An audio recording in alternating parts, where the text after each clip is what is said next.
Hope You you're can also Mmenisikia? you Oh,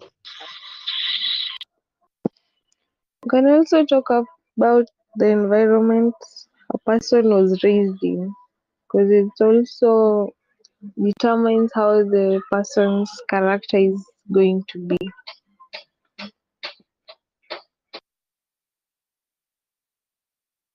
sorry, Monica, I didn't hear you. Repeat.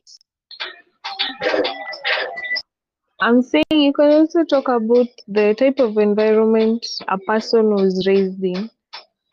Like people from the ghetto have, maybe you can say they may tend to have different personality than people from the high rise estates. People don't want to say posh posh, but yes, people from the posh areas. I think so. Yeah, that's true. Because a person in ghetto is most likely to be influenced by certain characters, depending on your hood. Then Sarah, we are waiting for your contribution. You can say the culture, like the culture in which one lives in, maybe the traditional practices, the norms, yeah, and the values.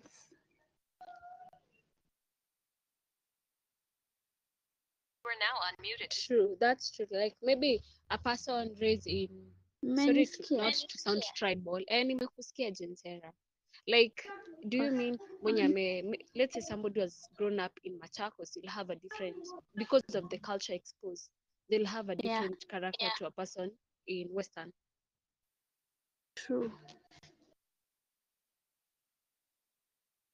Jennifer. I'll also add education. Like, sorry to say this, but there's a clear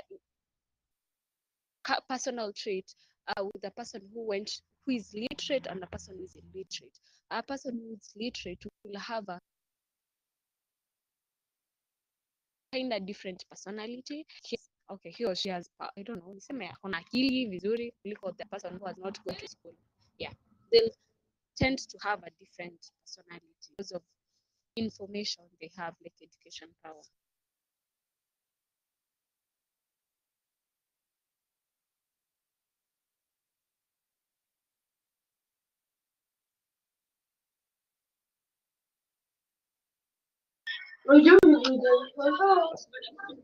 Is there anything else?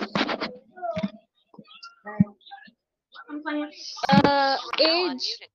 Monica, is age a factor? Like age?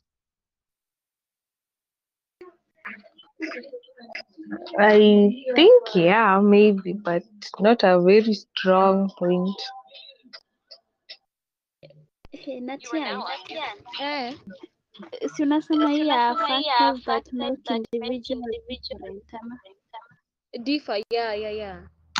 age naona Kwa sababu an adult tends to, like, for example, wewe, if we can compare when you are a kid and right now, you tend to, like I'm saying, like when we compare when you are a kid and right now, you tend to have a different personality, right? yeah, true. Onipay. Oi, Mora. Hello. Amka. Hello. Tunaweza ongelea pia nini, like the type of social activities or kama zile groups wase uingia shule, like kama drama, music, football. See, but there are different things people talk about there, so I think it can also be a factor that determines someone's personality. Monique, I think it's right, but it's also wrong. Okay, here my point of view. Like, in order for you to change personality, you can't just enter a drama club and have a different personality, unless when wale watu wa mnenanga coast 1 week unarudi na accent, unless you're those people. But I think, like, in order for you to have a different personality, you'll have to, like, change. It's a long-term plan. Like, for example, me and you, sai, if in 10 years time mi nibakie Kenya and wewe uende majuu, trust me, you will have totally different personality. But sasa okay, unless useme hii drama festival ni ya milele na milele, that's my point of view. Maybe you can strongly defend your points, but for me I think tomato. Nato. Yeah. Oh, nilikuwa naongea in the sense that unajua vile msee before uingie drama club maybe you are shy or something, but sa ukiingia una skills zako za kuongea, how you kusimama mbele ya watu. So that's also a personality change, because you move from being a shy person to being a person who can talk in front of people, like as in stuff ka hiyo ndo nilikuwa nasema.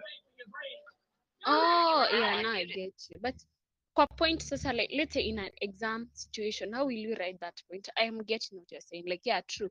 It will change your personality. Kwa sababu after interaction, ama tutasema social interaction, I don't know. After interaction, there are chances like, maybe a good example, maybe in ZTech, you are not a social person, but after spending time with people, your personality change. Like, Yes, by sasa the hiyo social nini. okay, tutauliza tisha vile mtu anafaa aseme. Like, Poa.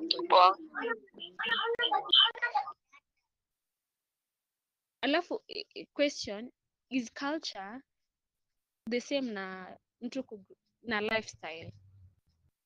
Like your lifestyle can control how your personality is. Kama nitasema ni peer pressure, actually peers can influence, like show me your friend and I will tell you who you are. So mi sijui naona hivyo, like sijui ya point unaweza weka aje. Kama nitasema peers, kwa sababu me hanging out with Monica or Jensera will highly influence how my behavior is, and it will change my personality. Unapata a good example, like in our high school, kulikuwa na mademu wana come, they have a totally different personality, but when they start hanging out with certain people, they gain their personality from the crowd, like the people they hang out with.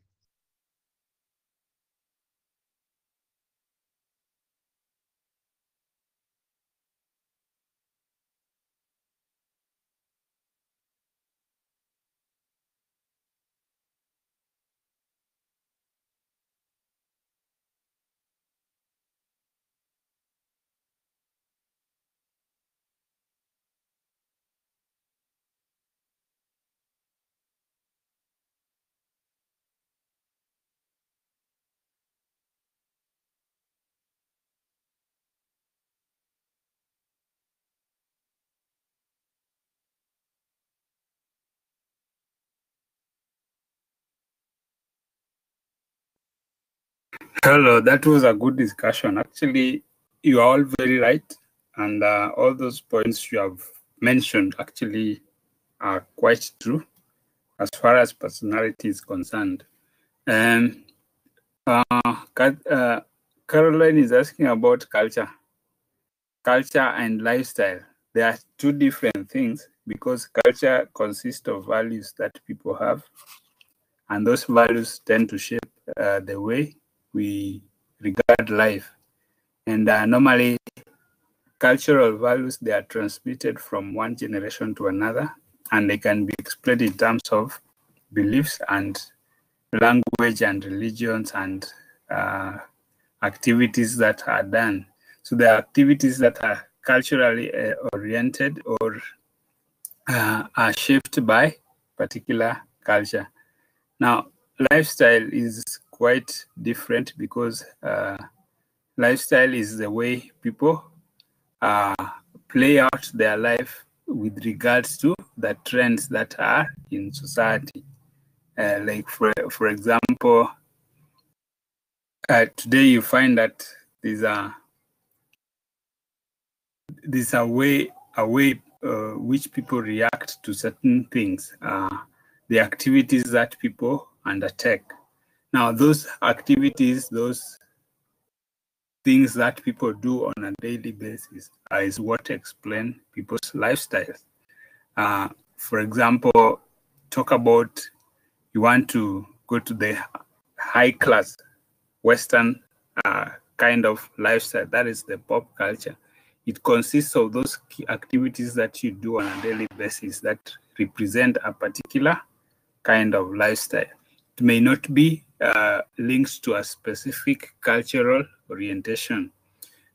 Cultural orientation are normally identified with a certain group of people with a common ancestry or common way of living. But lifestyle normally cut across different cultures. So you find that like the American pop culture, especially for the young people, it doesn't know the boundary of ethnicity or race. But culture is normally specific towards a particular ethnic background or racial background or such like. So lifestyle cuts across all that. So they all influence the culture. Another thing you are asking about, talking about giving that example of one participating in drama, we can classify it under environmental influences, and also, for example, we can also put it under socialization. People get to be socialized, or they are conditioned to behave in a certain way because of the way the group of people they interact with. For example, somebody may find themselves, like, for example, those of us who have joined maybe charismatic churches, for example, where you are asked to give a testimony of your experience with Jesus. At first, you find that many are very shy. They don't want to appear before people and tell of. But as time goes by, they gain confidence, and eventually they can even stand before a crowd and talk about what they believe in. And that is, it actually works on their personality. The same way you participate in acting, you participate in activities here, activities there, sports activities. One is able to gain confidence as a result of socialization or the environment where they interact in. So let's look at personality development. Now, personality development is whereby it consists of is regarded as a continuous process, and the sequence is based largely on availability of opportunities and socialization process. So one may be able to be socialized in a certain way of behavior, just as we had said, talk about socialization. So normally, the socialization process that contributes towards personality development is normally driven by persons, groups, or organizations that impact or influence individuals' personality. So normally it starts with the initial contact, and the initial contact comes from mother-child relationship. That's where one gains the initial aspects of personality. And of course, as I said earlier, it starts earlier than the birthday, you know. We think that it is the birthday that influences it. No, it is immediately that person is conceived, they begin to get the personality traits from the mother. And then we also have what is called the influence of immediate family members, brothers and sisters, like those who have grown up in families where their siblings and close relatives. These are a way of interaction that normally, a way of personality development that takes place in their lives. I think we had such discussions in class with several areas. We gave, I think, 8 stages of personality development given by one of the theorist as far as personality is concerned. Another thing is that we also get socialized towards personality through peers and school friends, because realize from the mother, the child now interact with the siblings, and then after that, they go to school and meet other people. Because would you remember your first day in school? I believe some of you remember, some of us don't remember. But if you see children, the first day they are taken to, there's those who are very excited about it, but then there are those who are very fearful and scared about it. So it all depends. So maybe we can share that interaction. How was our first day in school like? If you could remember, maybe when you were 4 years old or 5, or maybe when you started school. So, but of course, the influence of your school friends, your schoolmates, you get to a place where everyone is new, and they're also wondering about who is this new person. There are those who want to befriend you. There are those who want to tease you. There are those who want to harass you. It's kind of things. Then another group is work group. Those people you work with, those people you are friends with in normal life, and how do they influence the person? And of course, those people you interact with in the organization that you are in. So maybe we'll share our experiences before about maybe our first day at places, or maybe at ZTech. The first day you went into that class and met everyone.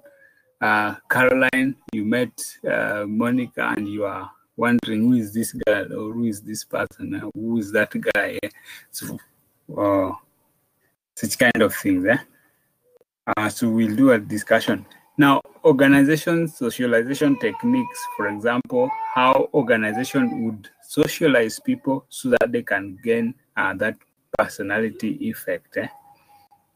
There are those behavior expected of people in the organizations. That is very important. And organizations tend to change people's attitudes, values, and behavior. They ensure that people maintain work towards specialization on the areas that their jobs are oriented towards. Adjustment to various work groups and to organizational practices. All those are important aspects that work on people's personalities in organization. So one thing I want us to share before we look at a few questions. Let us share our experiences, the first places that we went to, maybe your first primary school or high school, or at the college, or any other place which had a lot of impact on your personality, or maybe how you reacted when you went to that place. Did you receive? Were you excited about it? How was it? Let's share our experiences in maybe about the next 2 minutes.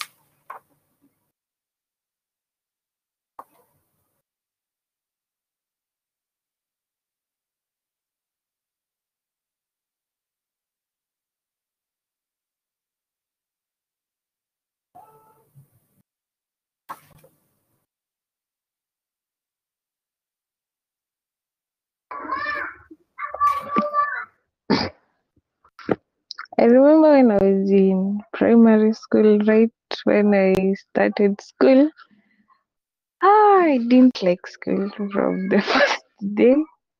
So I lied to my babysitter that I was sick, and even faked vomiting so that I couldn't go to school. It was that bad.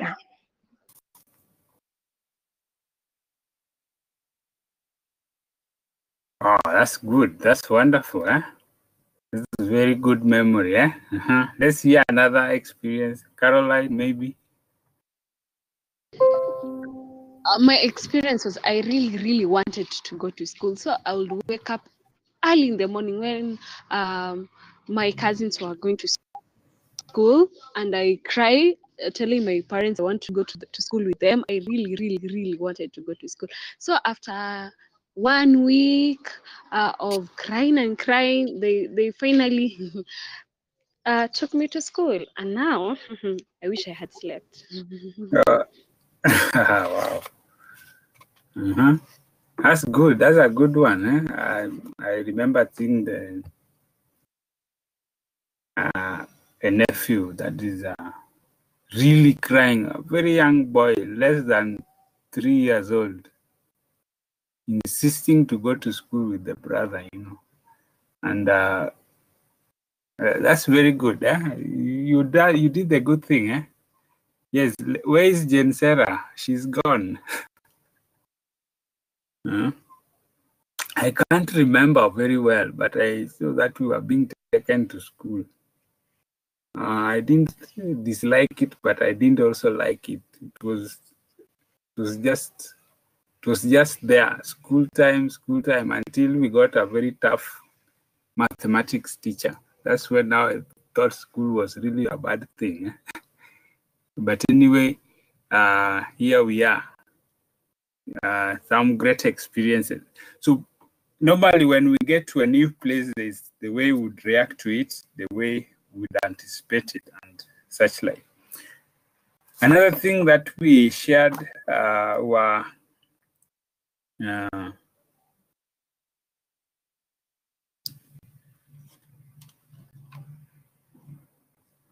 we shared attributes of personality. I hope you remember. We shared attributes of personality, and we talked about 5 major things. Eh? We talked about locus of control. Locus of control, where we identified 2 types of individuals. One, individuals that have controls of the environment around them and what happens to them. And we divided this into 2 groups, the internals and the externals.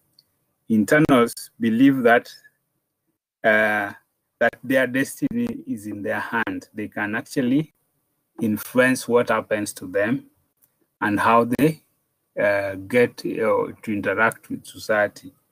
But also we looked at a group that regarded as the externals, that everything that happens to them in life is a design of fate, that they are not masters of their own destiny, and that they would attribute every event in their life to external forces. And so this is an attribute that you would find especially in organization, where there are those who believe they have their destiny in their hand, and then there are those who believe that external forces will influence their lives or their destiny. So what you need to remember is that under locus of control, you have those 2 types of individuals. And we also talked about achievement-oriented. That is the second type of personality attribute. Achievement-oriented persons. Achievement-oriented persons, these are people who are high achievers, and they continually strive to do things better. They always want to improve on what they had done last so that they can be able to be better. They believe mostly on success, and that success depends on their own action, on their own input. That if an activity takes place and succeeds, then it is their responsibility. And they also bear responsibility of any failure. Should they do an action, they take an action, but then it fails, then it means it's their responsibility. So such people, you want to give them complicated tasks that involve a lot of thinking, and that requires dedication and diligence. And such persons are very good with complex jobs. Then we have another type of personality you find in organizations is one who is an authoritarian. Authoritarian individuals believe that they should have the status and power differences between, that there should be status and power differences between people. That in organization you need hierarchy, that is ranks, that a subordinate need not interact with their manager or their boss. And people with that character trait or personality trait, they tend to be rigid. They tend to be very rigid. They want to follow a laid down path without deviating right or left. These are people who can punish you for very minute things. They can reprimand employees for very simple or minute issues. And in many cases, they tend to be judgmental and or opinionated. And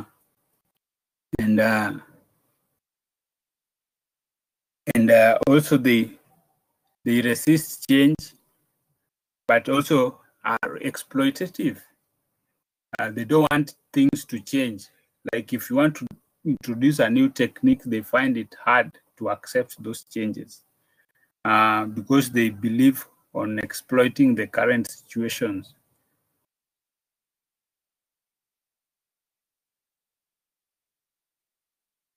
So the fourth personality traits that we looked at, or kind of person, is a person who is a risk taker. A risk taker, people who are willing to take chances, especially on uncertain issues.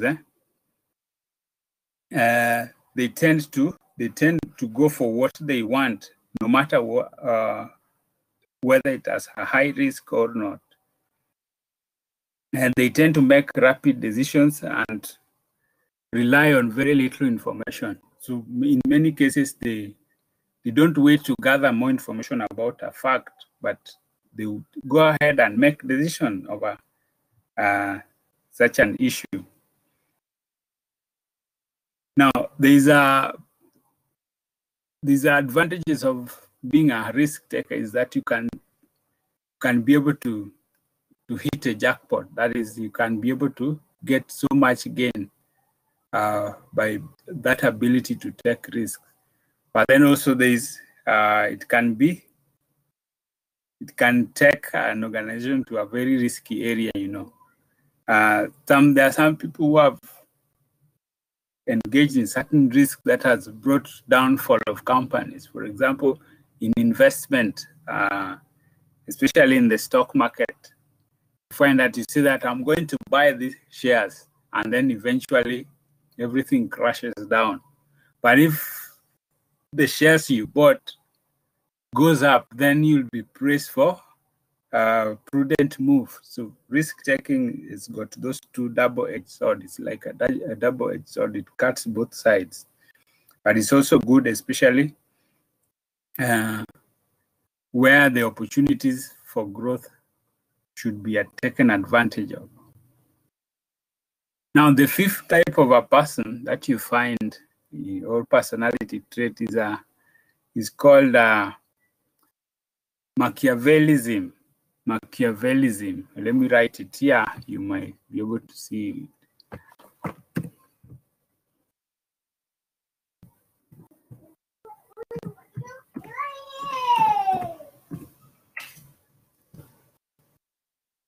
Machiavellism is actually named from there's a guy, an Italian guy, yeah, who came up with that.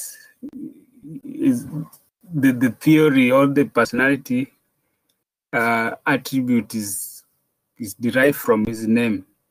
It said that it normally says that one should be pragmatic, that is, should look for success irrespective of the means, that whatever they do, if the end is good, then it justifies the means, that you can use shortcuts, but you achieve your objective. That is what such kind of a person refers to, that it doesn't matter what you do, as long as you bring profit to the company, we won't bother to look at the path that led to that.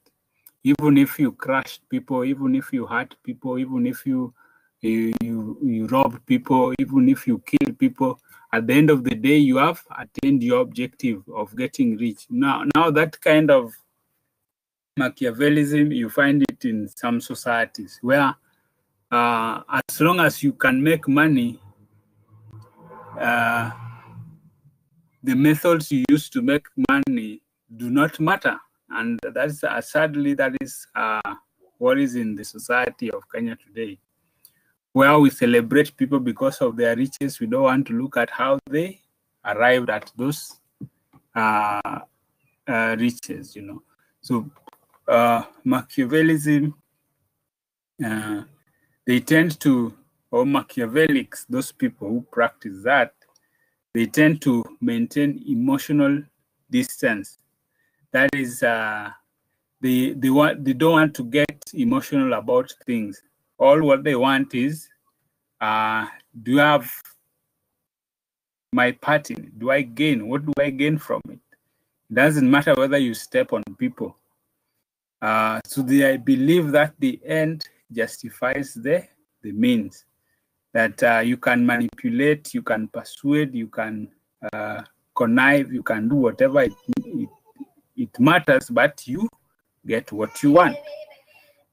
Now, do you think you have interacted with such people? Mm-hmm.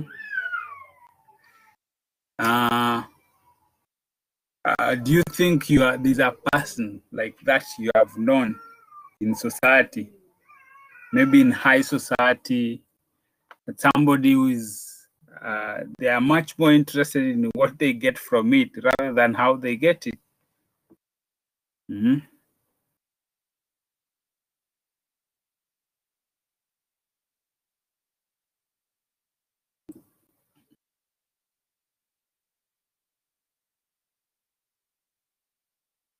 You know, there are people known as conmen.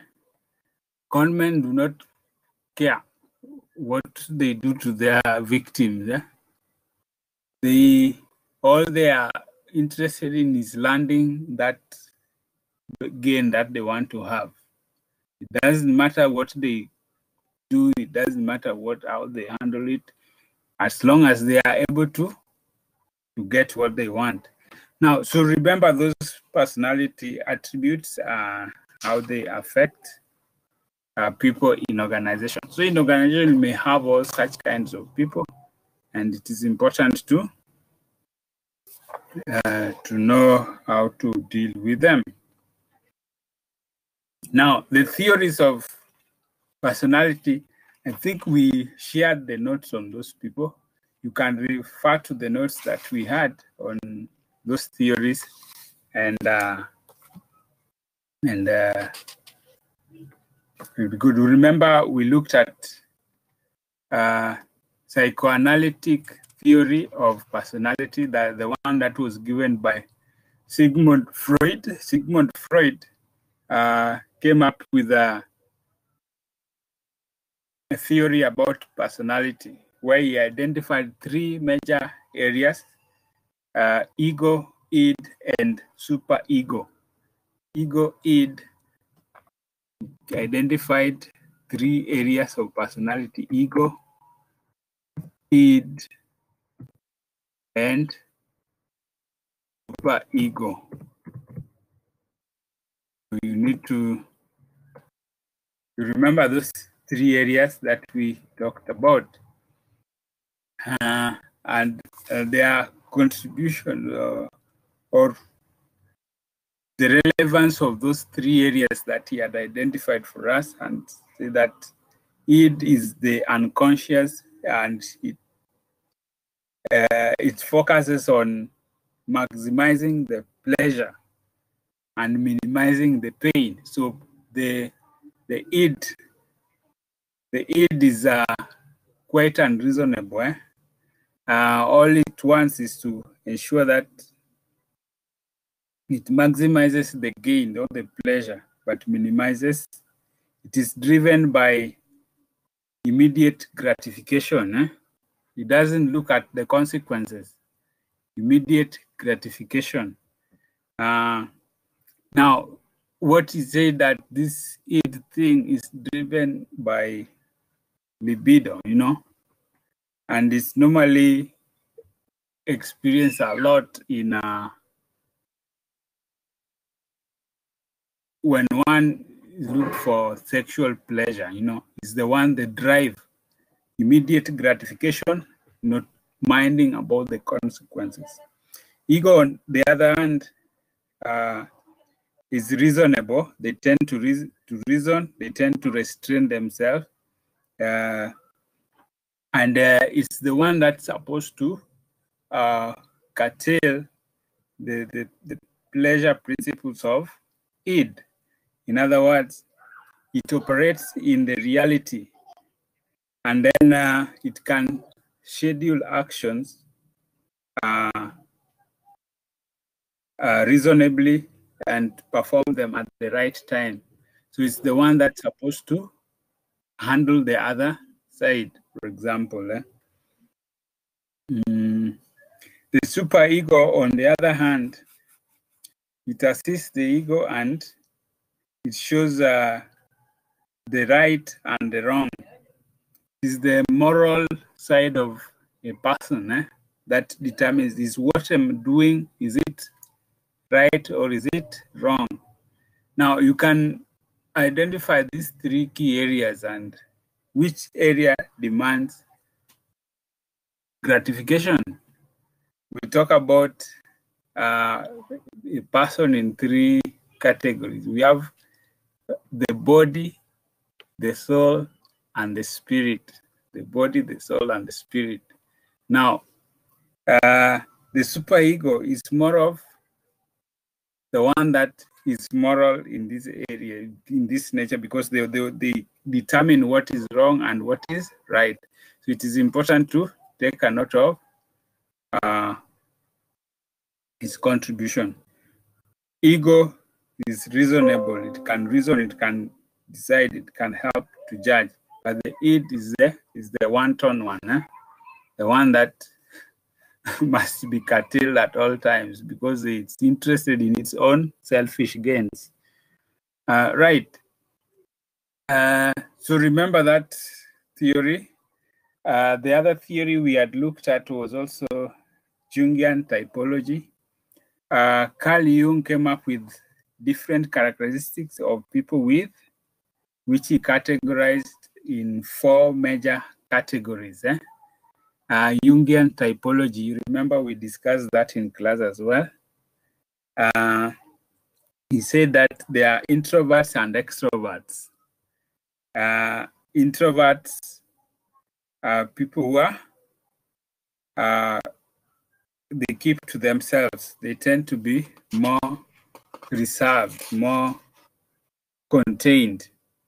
But the extroverts, free thinkers, are outgoing and interested in working with others. They communicate easily. They are the loud ones. So remember those two. He also came up with intuitors and sensors. Intuitors and sensors. Intuitors is one who is imaginative and problem solver. A sensor is much more practical and patient and careful and systematic. One who does not want to upset matters around them. And then we also had the feeling and the thinking. The feeling person is much more empathizes with other people, while the thinker is more logical and analytical and tend to be objective. So remember that. And then the last one is the perceiver and the judger. Perceiver sees all the sides of a problem, and they tend to be flexible in life. The judger tends to be more decisive, orderly, and stick to their work. So all those are the key areas that was identified by Carl Jung, or in the Jungian typology of theory of personality. So remember those facts. Remember those facts. And the last one we looked at was Erikson theory of personality. It is Erikson that identified the stages of life of a person and how they influence their behavior, from infancy to toddlerhood to preschool to school age to adolescence to early adulthood and to late adulthood. So all these stages he had identified, and I think we discussed them in class. So those are the key areas of theory. So this is just a reminder of what we had done in class. So one thing I want us to look at is some few questions related to this topic of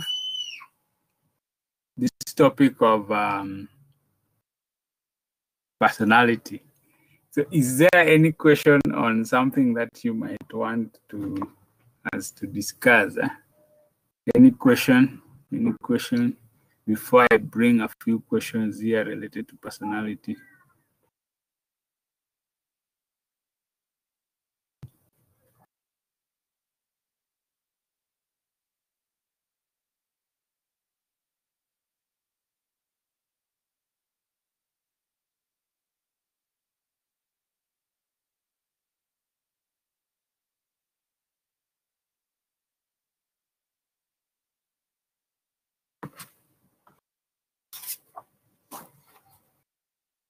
So is there any question?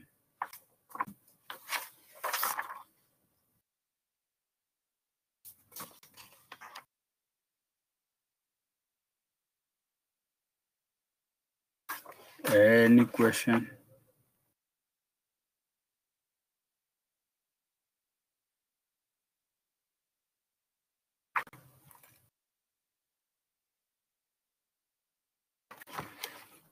Now, one thing that I want you to discuss, the components of personality.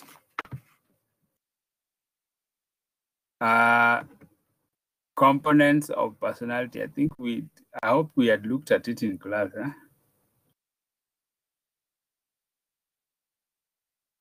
The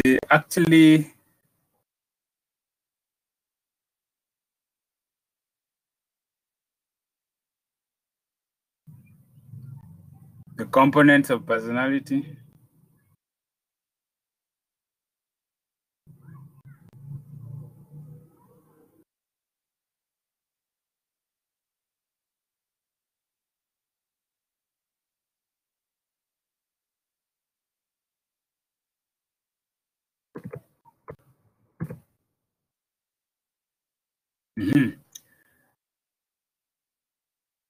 Look at the components of personality.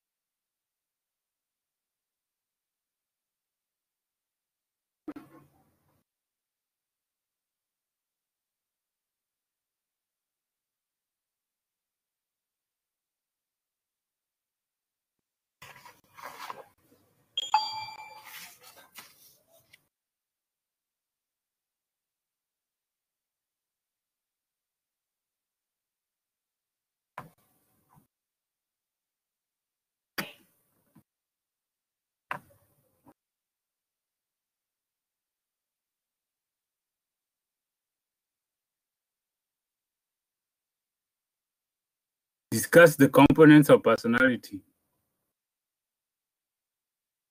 Oh, let me give you the components and now you can be able to chew on them. Huh? One is a emotional component. Emotional component. You have emotional, informational,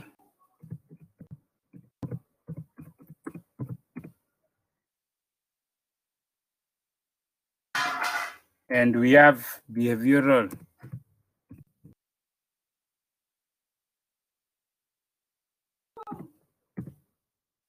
We have emotional component, we have informational component and behavioral component. You remember this area, did we cover it, isn't it?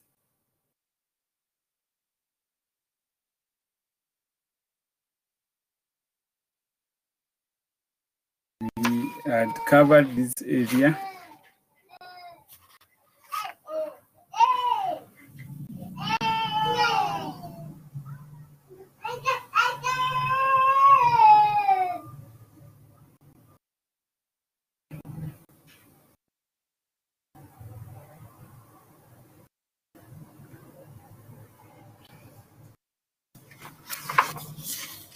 So this one I'll give it to you on the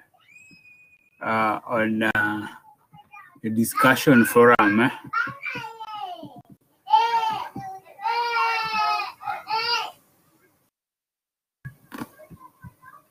I'll give you this on discussion forum, okay?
Hello.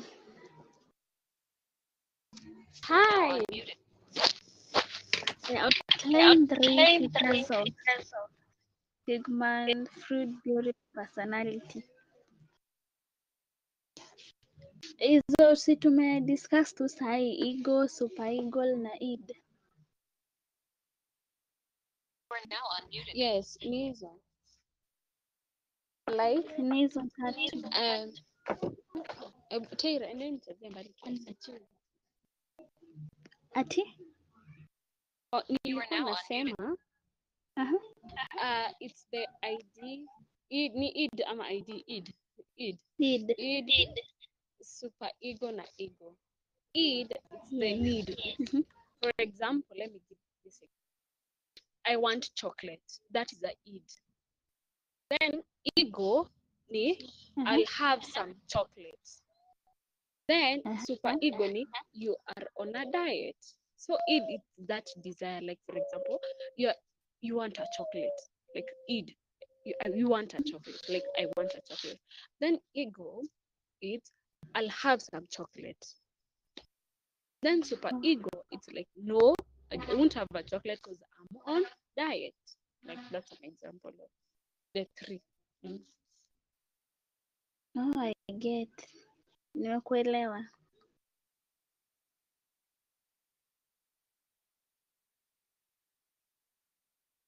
Kuna swali lingine yenye tuseme, oh gosh, I'm like 3%, let me go charge. So I'll be offline care. Then any other question tushameacha?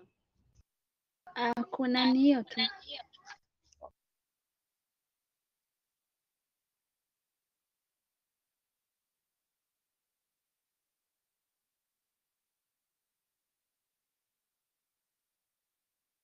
Hi, I'll put some questions as a quiz on the portal on chapter 4, topic 4. So you can actually view them later on to answer them related to personality. So I'm still creating them and then I'll fix them over there so that you can answer them at your own time. Should there be any question now or something you want to discuss, you are free to go ahead and discuss.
You are currently the only person in this conference.